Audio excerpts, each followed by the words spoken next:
Alright guys, Spathi here, doing another spectated match scrim between MOTU and Auraxium in Drop Zone. This time we're going to be on Rebel Depot.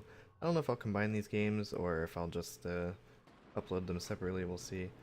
But Auraxium won the last game. They played on Endor, which kind of problem with that map is just the fact that spawns are so far.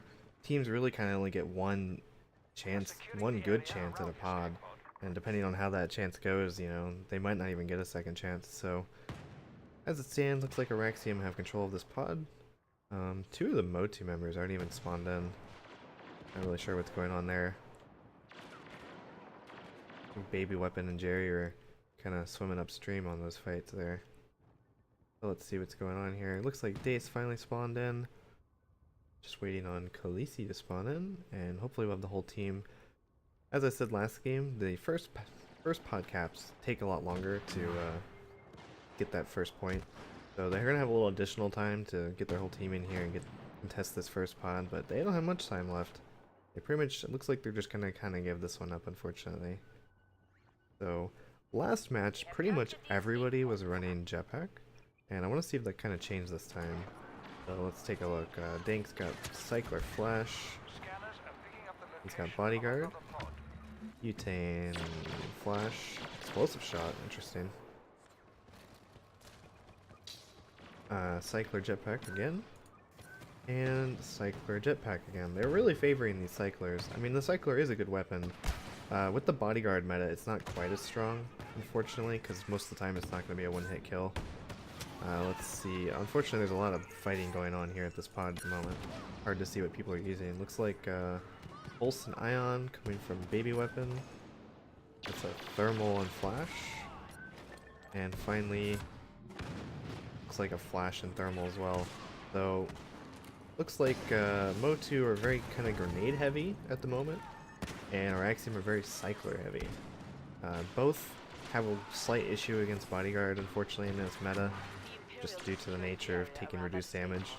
You know, guns that typically do, or grenades even, that do 100 damage, sometimes aren't going to do 100 damage if somebody's, you know, level 2 or 3 bounty hunter. They can kind of survive those hits if they shouldn't. Unfortunately, it's a little cramped in here at the moment. Cash is going to get taken out. More than likely, he'll get a respawn. I don't remember who his partner is, but really got to kind of hope that, there we go, there's a respawn for Cash, and the respawn for Reptile. Like, if you've got a partner, you want to make sure if your partner's playing up towards the enemy, you want to be playing back. I mean, that's really kind of the big thing. Partner spawns really kind of determine who wins these engagements. Khaleesi went for a shield cap there. Unfortunately, it just got capped. And that's going to be a second point for Auraxium. The first point was kind of a gimmick for the most part, since all of MOTU weren't really in the game yet. But the next pod is going to spawn right outside the suicide room. MOTU are going to get their first. RGF are going to all come through the corridor. Unfortunately, MOTU is not really ready to deal with this choke. Dace is in a good spot, and they've got a lot of grenades on their side, so they really kind of just filled that entire corridor with grenade spam and forced them back. But unfortunately, they weren't really in position to do that. Repto was trying to get some kills there with the blaster cannon. It's a pretty good idea, especially if they don't have a lot of like pulse cannons and stuff on their team, but unfortunately he gets taken out there. And it looks like Auraxium spawn in the white room. Don't know where the rest of the Auraxium members are. Are they outside? Don't.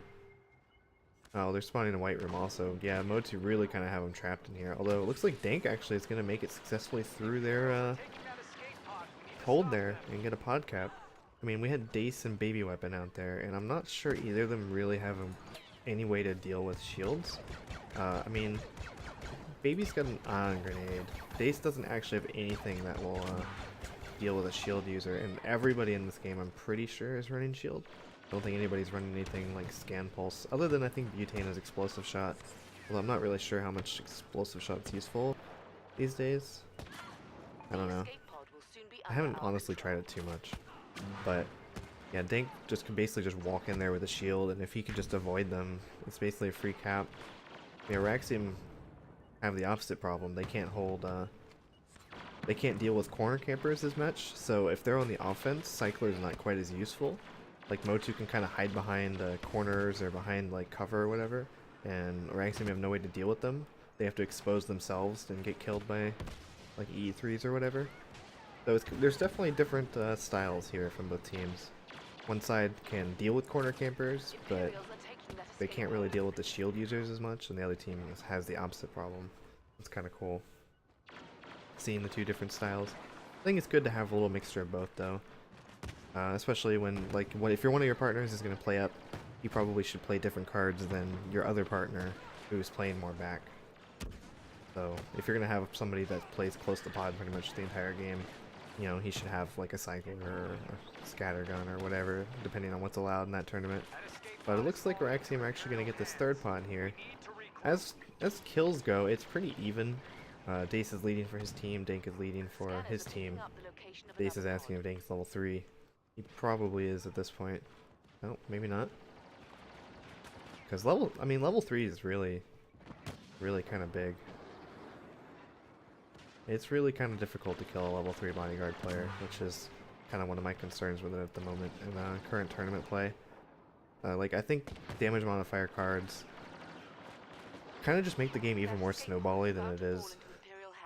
It's like other games, like if you played like Halo or something, there's you know, power weapons, the sniper rifle, the rocket launcher, whatever. But I mean, those run out and they have cooldowns or whatever. But I mean, it's not the same as like bodyguard, where you're just harder to kill, and everybody still is gonna have the same tools to kill that person. But if you're harder to kill, I mean, you're gonna have just a natural advantage, and that causes snowball effects. Once one team gets those higher trait levels, it makes it even harder for the other team to make a comeback. But it looks like Oraxium are actually going to get this pod too. The last game was actually really close. It was 5-4. But this game so far hasn't exactly been as close-sighted as the last one. Ooh. Took a pulse cannon shot there. So it looks like MOTU are going to have a slight advantage for this pod. I mean, the first pod cap, as I said, is always going to take longer to charge. But, I mean, MOTU don't really have much to deal with shields, so Oraxium did a good thing there where they basically shield rushed through this corridor. Because, I mean, otherwise they would have pretty much just died in that corridor with, like, no counter. But because they have just, like, a lack of cyclers and stuff, it was pretty easy just to walk through all of it with the shield. You're not worried about the pulse cannon or the thermal deaths or whatever when you've got your shield up.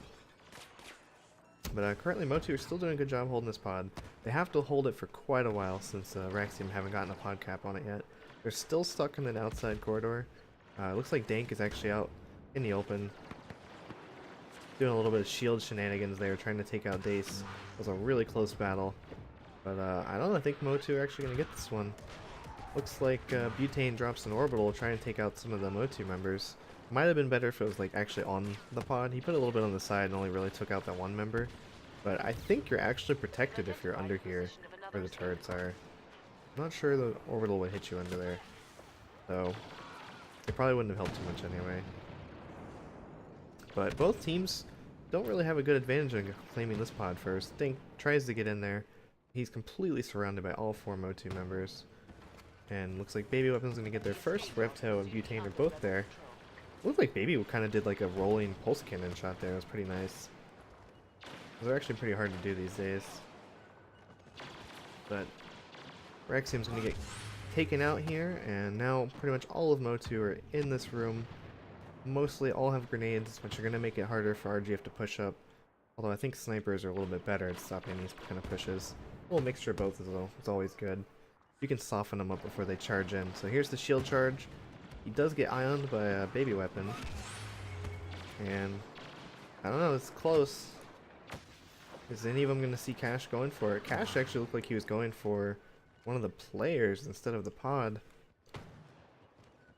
Slight mistake there. I think he might have been able to get that pod if he had just focused on that instead. But mostly are going to get a second pod on their scoreboard there. Get a little bit closer to tying up this game. I mean, the Oraxium only need one more pod. And looks like they're going to get there first. Khaleesi charges in right in front of 2 of the Oraxium members. Jerry's going to follow up. Gets hit by an ion grenade. He's going to get taken out. Dace is all by himself. two Araxian members pushing him. Gonna shield, go for a melee on Dink, but not gonna happen. And now Araxium have a good setup here on the outside drop pod. They even dropped a droid out here, which is kind of annoying to deal with unless you have a cycler rifle or an ion grenade, or you have to spend a bunch of time putting primary shots into it. You have to deal with it. I mean, they're really strong. So we got double shield rush out here. I'm not sure how that player got taken out. I think he got meleeed by one of them. And MOTU are gonna get a pod cap here. Dace wins the 1v1 duel against Butane. Only MOTU member left out here is Revto, who's shielded, and he's going to get taken out by Jerry over there. So now MOTU have a slight advantage. One of their members is missing, although she's finally getting caught up. Dank charges in by himself, trying to get a reset. Hopefully his partner's cat. Well, no, Dank has. Yeah, see, Dank has to spawn all the way on the other side of the map, and that's going to completely take him out of any opportunity of contesting this next one. Cash should have waited and let Dank get a respawn there, as it looks like they were partnered. So ideally he would have backed up a little bit, gave Dank a chance, and then maybe the two members pushing through the tunnel here on the left could have distracted enough that maybe like a double shield rush through the main corridor here would have given them a recap opportunity. So Raxium gonna have a pretty big advantage in claiming this first pod. MOTU's gonna have to head out from outside side. Looks like one of their members tried to push through tunnel and got taken out. The others are all trying to push through middle. We got Butane and Dank over here watching. Looks like Revto is watching tunnels. Cash is just kind of chilling in there next to the pod. I think Butane and Dank are both going to get taken out here, but Dank's going to get a respawn on Cash, and Butane should be able to respawn on Revto. Maybe? Maybe? Maybe not? There we go. But as all that was going on, had a few players taken out. Oh, Baby Weapon gets taken out trying to cap this pod, and now it's basically Dace versus Revto. Dace shouldn't be able to hide behind this pod. Dank Cash shouldn't be able to touch him. And we're going to get some recapping here. So, unfortunately, all four Araxian members are now here. Lacey's going to get taken out by a shotgun. We got Dace and Baby pushing through the front, but that shotgun just kind of mowing them down. Dace is 1 HP. I think I'm trying to figure out. Oh, he gets a partner spawn. How does that even happen? Although he gets taken out by Revto by a double melee. And I think this might be GG. Yeah, Khaleesi's not going to be able to get in there.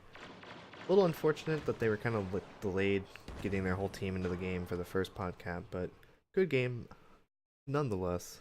Thanks for watching, guys. I will see you next time.